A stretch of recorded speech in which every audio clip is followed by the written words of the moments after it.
What about other engineering properties? Modulus of elasticity of concrete is also important because it governs the ability of concrete to resist deformation.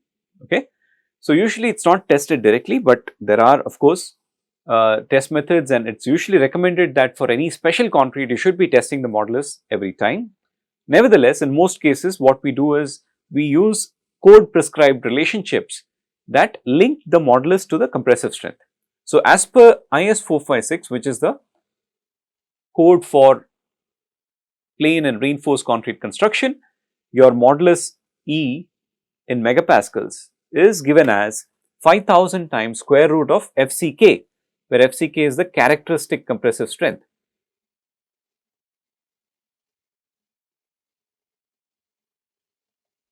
Remember, I talked about the grades M30, M40, etc.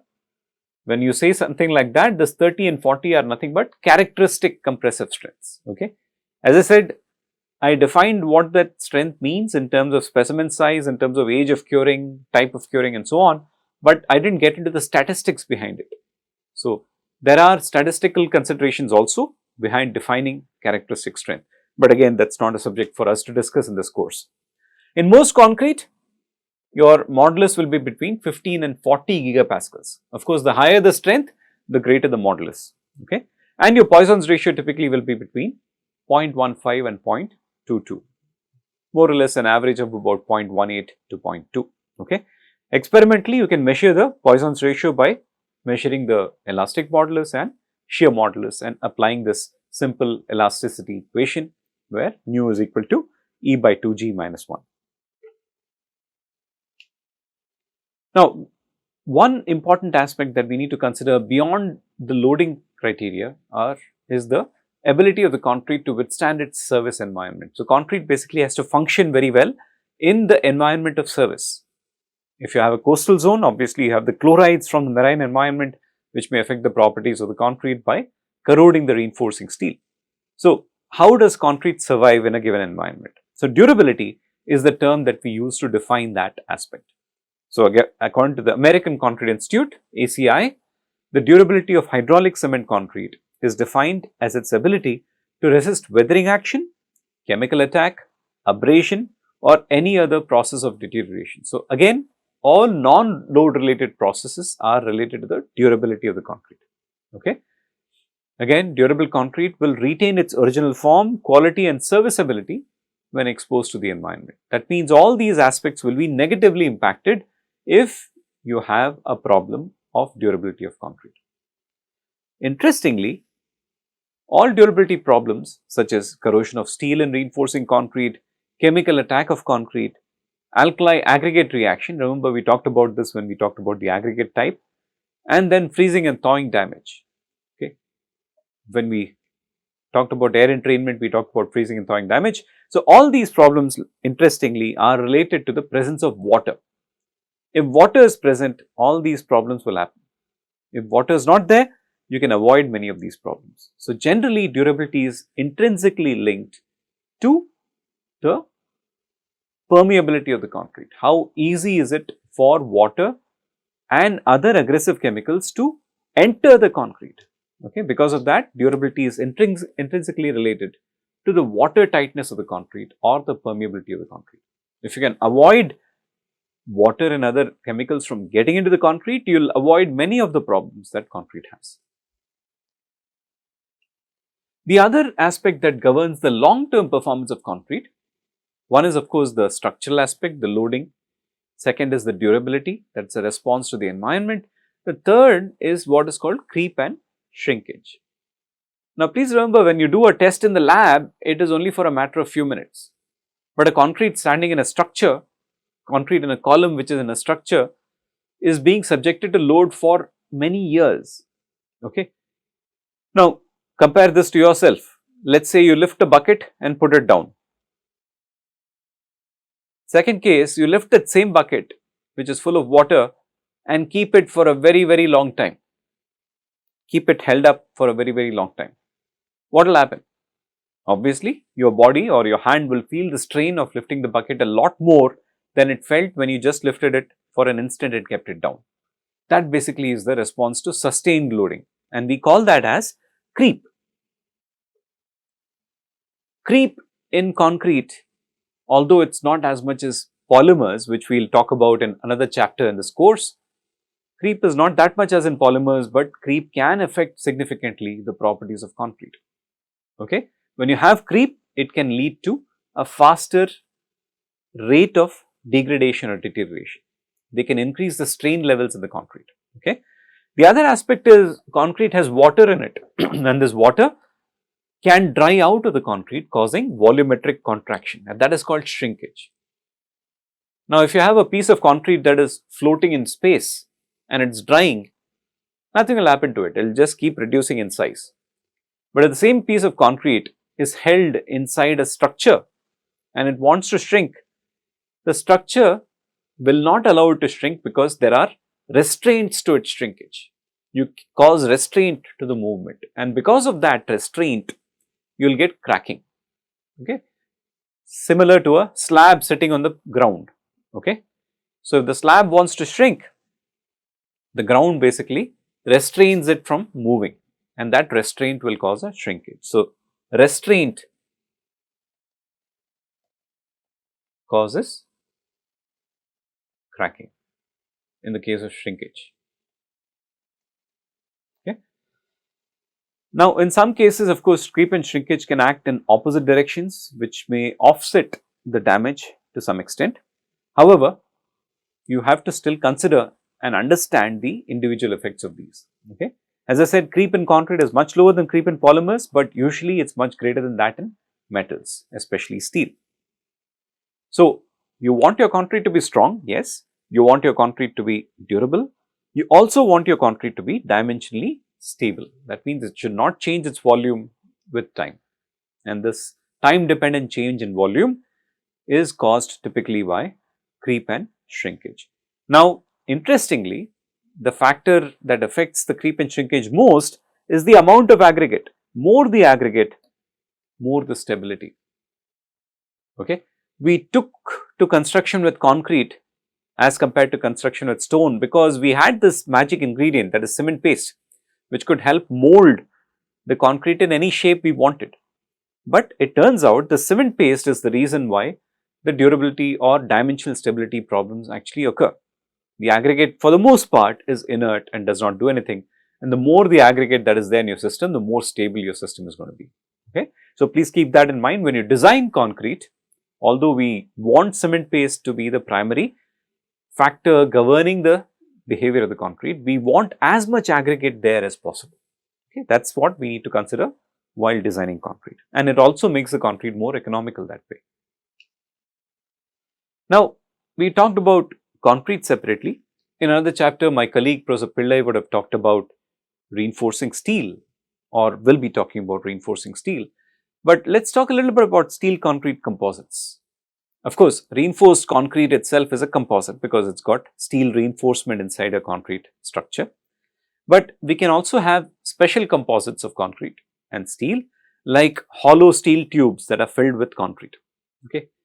There are special advantages there because when you fill up concrete inside hollow steel tubes, you are saving a lot on steel as far as compression members are concerned. Secondly, the concrete prevents the steel wall, which is thin, from buckling. And third, the steel which is confining the concrete inside increases the load carrying ability of the concrete. Remember, we talked about the fact that when you compress a cube, you are basically causing it to bulge outwards. So, if you have a concrete which is confined in the steel tube, the compression of the concrete will be resisted by the tube and it will cause the confinement, and that confinement increases the load carrying capacity. So, these are called hollow steel tubes filled with concrete. Okay. So, that is one way of establishing another composite relationship that is much better than what you would have if you just had a concrete column or a steel column. The other way to use steel concrete composites is what we call as prestressing. Now, again, just taking the simple example of a beam here. So, you have this beam which is loaded from the top, and that top loading results in a deflected shape which is like this. Okay, beam basically deflects, and while it is deflecting, there is tension at the bottom and compression at the top. So, the concrete will basically fail because of this tension. Okay. Now, what do? We put reinforcing steel to take care of this tension. but can we do something else? And that's the essence of prestressing. So what we do here is we put a steel rod inside, okay, we put a steel rod inside which is of very high strength. We pull the steel rod. While we pull the steel rod, we apply a compression reaction to the concrete. So you hold against the concrete and pull the steel rod. So you are applying a reaction to the concrete. So the tensile force that you apply in the steel rod is balanced by the reaction which is compressive in the concrete. So you are causing compression of the concrete. Pre-compression is being caused to the concrete. So when you have the steel rod below the central axis of the concrete and you are applying this tension to the steel rod and compressing the concrete, what you will end up doing is causing the concrete beam to bend upwards. Concrete beam will bend upwards. So this downward bending is called sagging. This upward bending is called hogging. So now what is going to happen? This concrete beam, even before it's actually loaded in the structure, has now bent slightly upwards. Now when you take this and put it in the structure and you subject it to load that's coming from the top, what will happen? The net result of this deflected shape that is upwards and the deflected shape that is expected from the loading that will be downwards, the net effect will be 0. So your net deflected shape will be perfect. Your net deflected shape or net deflection will be 0. So what you are doing is you are cheating the concrete into believing that it's not experiencing any tension, right, by causing it to compress before it's getting loaded. So you have a pre-compression that causes compressive stress throughout the concrete. Then you have the loading in the structure which causes tension at the bottom. So the compression because of pre-compression and tension because of loading cancel each other out. Okay. So pre-compression is applied to concrete to overcome tensile stresses due to loading. There are different types of prestressing. It depends on when you apply this stress to the steel. Okay. Of course, the steel which is used in this case is not the same as a reinforcing steel. I'm sure that you'll learn more about it in your steel chapter with Dr. Pillai. Okay. These are called high strength strands. So you have individual strands here, you can see, and usually these strands are bundled together. So in this case you have a 7-wire strand.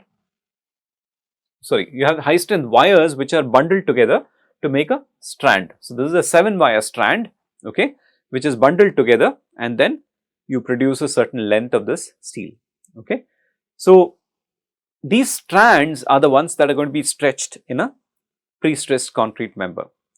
So if the strands are stressed before you pour the concrete, we call it pre-tensioning. If the strand is stressed before the concrete is poured, we call it pre-tensioning. I'll come to an explanation in just a minute. However, if you prepare the concrete that hardens and then you prepare it with some sort of a cavity inside and then push the strand inside and pull it to cause compression in the concrete, that's called post-tensioning. So pre-tensioning means that you have the strand sitting inside fresh concrete and concrete hardens around it. Okay. Post-tensioning means that the steel is actually embedded only after the concrete hardens. Okay. So how does this work? So let's take the example of pre-tensioning. So these are the end blocks through which your steel is stretched in tension. Steel is getting stretched in tension through the end blocks. Okay. Now you pour the concrete. So concrete is poured, right. The steel is not going to transfer any stress to the concrete if it is in the same stretched state. But what happens if I cut the steel here? That's what is done here. If I cut the steel here, what will happen is the steel which is elastic will want to go back to its original dimension. So when it wants to go back to the original dimension, it conveys a compression to the concrete. It conveys a compression to the concrete and results in this sort of a shape which we call as hogging shape. So that's called a pre-tensioning, right? That's called a pre-tensioning. So you can see here, this is the end block. This is the steel bars that have been stretched through the end block. This is the formwork. and the concrete is basically poured inside. And after the concrete attains some level of strength, okay, because if the concrete is fresh and then you cut the steel, nothing will happen, right? It's not going to transfer any stress. The concrete has to gain some strength. Concrete poured and then gains some strength, and then you cut the strands. When you cut the strands, it transfers the compression to the concrete, okay. And with this, we actually usually make a lot of beams for bridges, like the ones which are shown here. These are called girders, and you can see these are the steel strands that are running through the concrete that have been cut, and that has transferred pre-compression to the concrete, okay. What about post-tensioning? Post-tensioning is what you see commonly in your segmental bridges. I had shown you an example in the first part on the concrete lecture. So, your segmental bridges are here, right.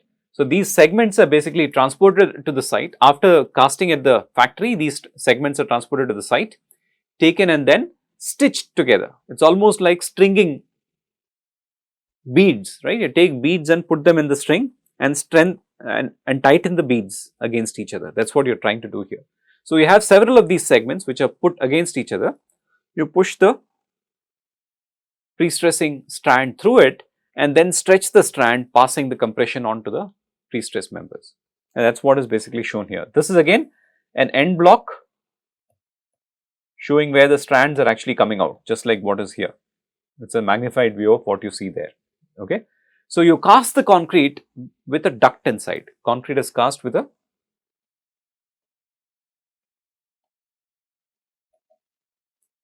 duct inside, so that you can push the steel through this duct easily. The problem is, after the pre-stressing has been done and the compression has been transferred to the concrete, the steel is freely sitting inside the duct, and if you leave it like that, it will corrode with time, and corrosion obviously will lead to a rapid loss in its tensile capacity. So, what you need to do is fill up the duct filled with grout after completion of work.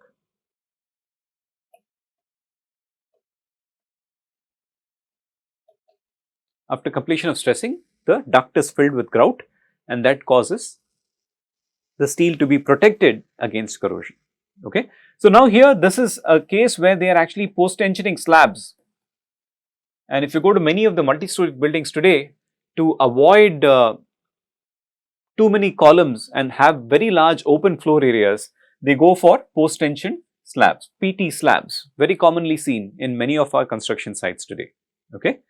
Post-tension slabs are commonly used today, okay. But mostly you will see post-tensioning applied extensively in bridges today, okay, like the pedestrian bridge that is shown here, or the metro rail bridge that is shown here. This is a Chennai metro rail construction project where they have these segments basically launched and sitting against each other. Right. So, with this we come to the end of the chapter on concrete or cement and concrete. Throughout this chapter, one thing that would have come across very clearly is that concrete is a very versatile material. It is easy to apply and it is long lasting, provided you do a good job of the construction. It is very critical to do concrete construction properly to ensure that you get the best effects or best results out of it. Proper application of the concrete ensures a long life of the structure, and that requires a thorough understanding of the ingredients and their effects. And as I said, apart from the structural engineer, apart from the contractor, the site engineer and so on, you need a concrete technologist who is a specialist who understands the properties of concrete well on a job site to ensure that the concrete is applied properly, okay. And today, of course, we are increasingly dealing with special composites of concrete with steel, one of which is the pre-stressed concrete. And without pre-stressed concrete, a lot of our structures would have been very difficult to make with just reinforced concrete, okay. So, you need to remember that advancements in concrete basically deal with application of new and different types of composites which can be made with steel and concrete. Right. So, with that we come to the end. There are several websites which have information in concrete. Understandingcement.com is a very useful website. This website is my own, that is www.theconcreteportal.com. But of course, much of the information that is presented here has a lot of detail about concrete. You don't need to get to that to this course. Okay. Of course, for this course, textbooks that you may want to refer to are Mamluk and Zarnitsky and P.C. Varghese. Okay.